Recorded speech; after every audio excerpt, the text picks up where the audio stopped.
The origin of female genital mutilation, according to the stories told from generation to generation, is a very, very ancient cultural practice. It could even date back to days even before Christ was born. Yeah, and the Sabine give three versions.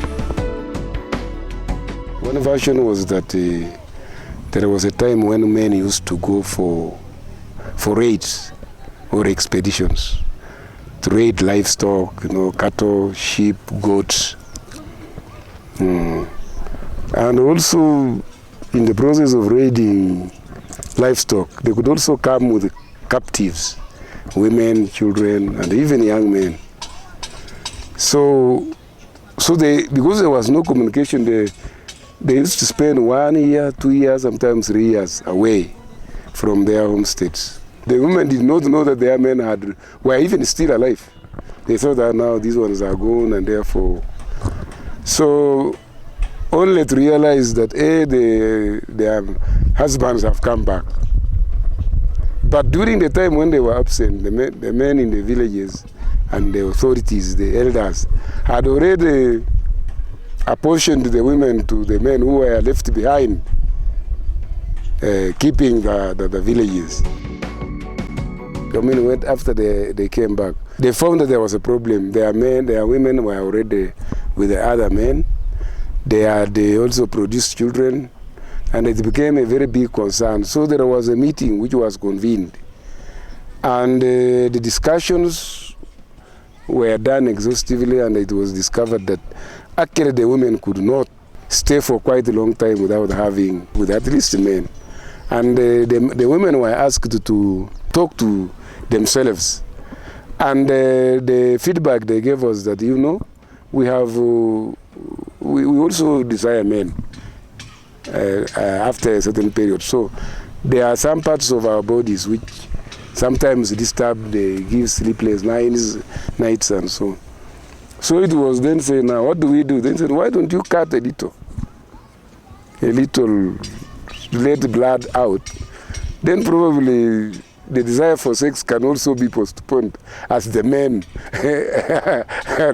are returning. And then it was then decided that, okay, let's try to cut.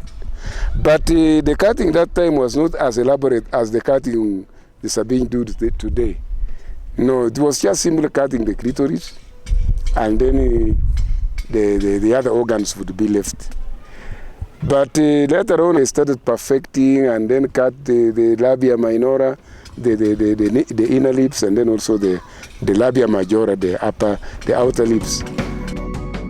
It was a community decision to try to address a problem of sex control.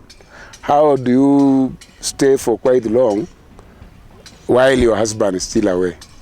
So they thought by cutting something, at least the clitoris, although it was later on perfected to take care of the other parts, it was agreed. So it was not a decision that was, let's say, an imposition. Because our perception these days is that this was imposed. The people of that time were actually trying to address a concern. Then the other one is about a girl who became sick and was not healing or curing. So they took her to a medicine person, And the medicine person looked at her and said, now, if this girl was a cow, she would be cut to let the bad blood flow out and then the girl can cure. I didn't know why they didn't even choose the ear or the hand or some other part. But they chose the other area, the female genitalia. Now when I asked my grandmother, why did they choose that area specifically? They said because it was hidden. It was comfortably, you know. So when this girl was actually cut, not the cutting that we do today, just cutting the clitoris to let out only blood. Fortunately, the girl got cured. And then the service said, I think this is okay. Let it be a practice. And they adopted it there. The other third version, there was a time when our community, our forefathers, were living in an area where water was scarce. And the women, after spending some days, maybe some weeks without bathing, their bodies started emitting very offensive smells.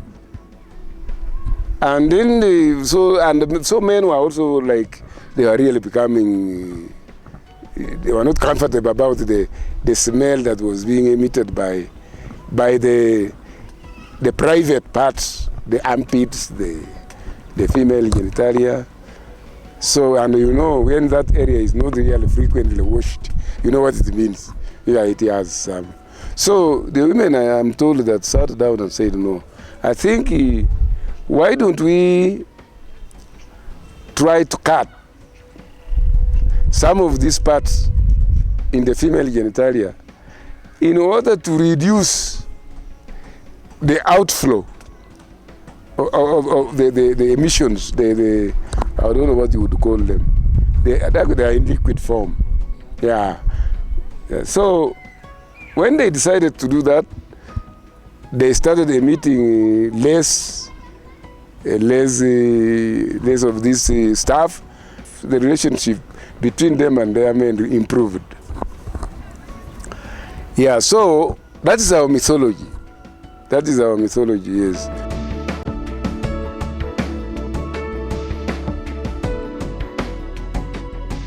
We had a man called Posey who used to tie people around here and beating our sisters. I remember even one of our sisters was forced just to enter unwillingly. Kijiona mwaga jina na msangu. Ndene wonze nyula gimuna jamba kijana mena swama. First of all, the time I was circumcised was 1989. But I began to ask for circumcision when I was 15 years old. During those days, you must go and call your relatives around. You go for a place, you get somebody, a relative can give you a hen, a sheep, a goat, or a blade of something, or money. So you use that 1 week when everything, your mom, neighbors are making now booze, komek, to be ready.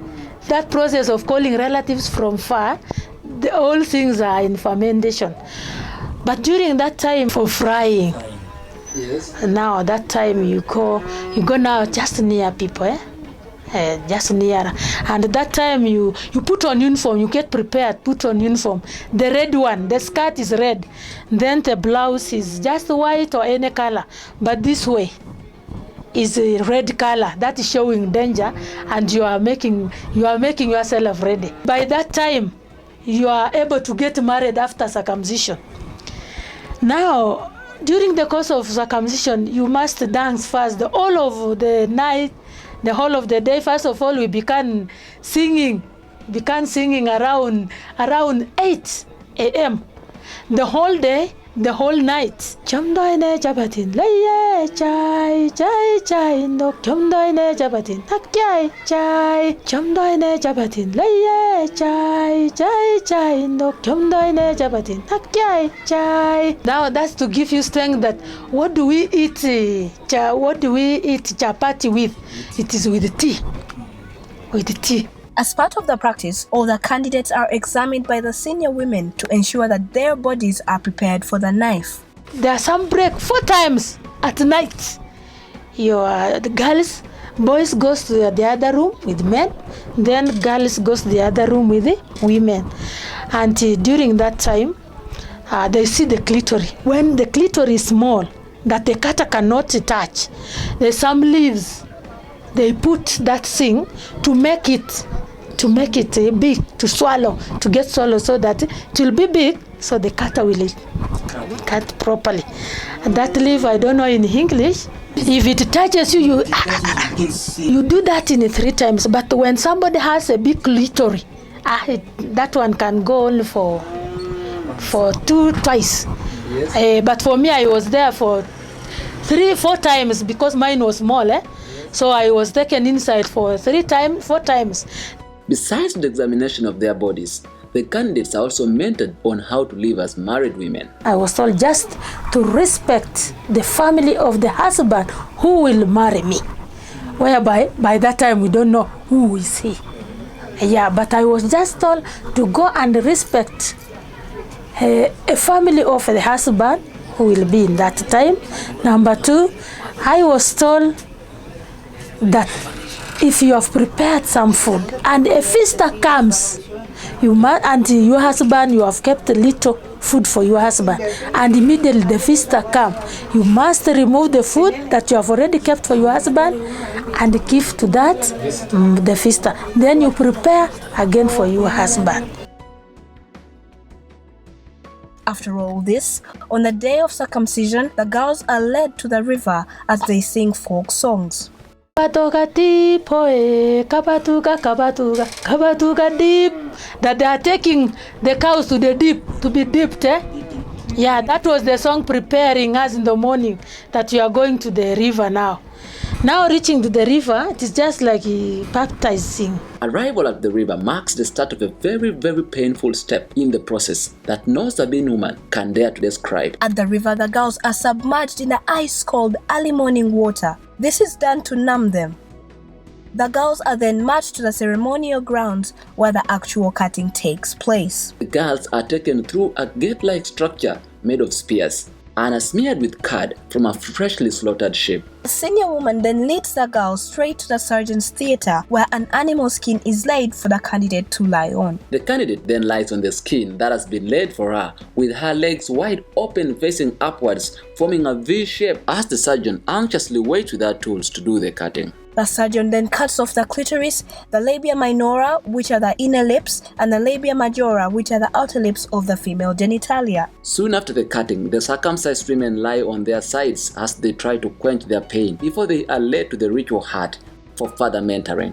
While being led to the ritual hut, the girls bend down and cover their heads as a sign of commitment to becoming a woman.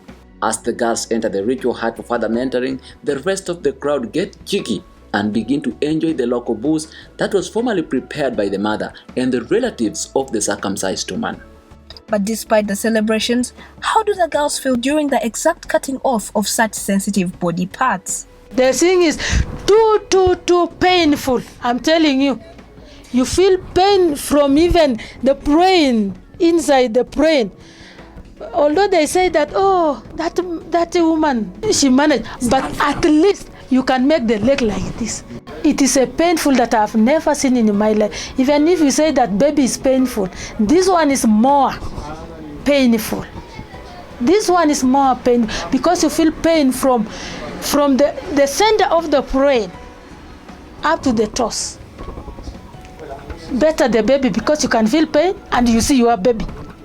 But this one, what I saw which was very bad was there was no respect completely.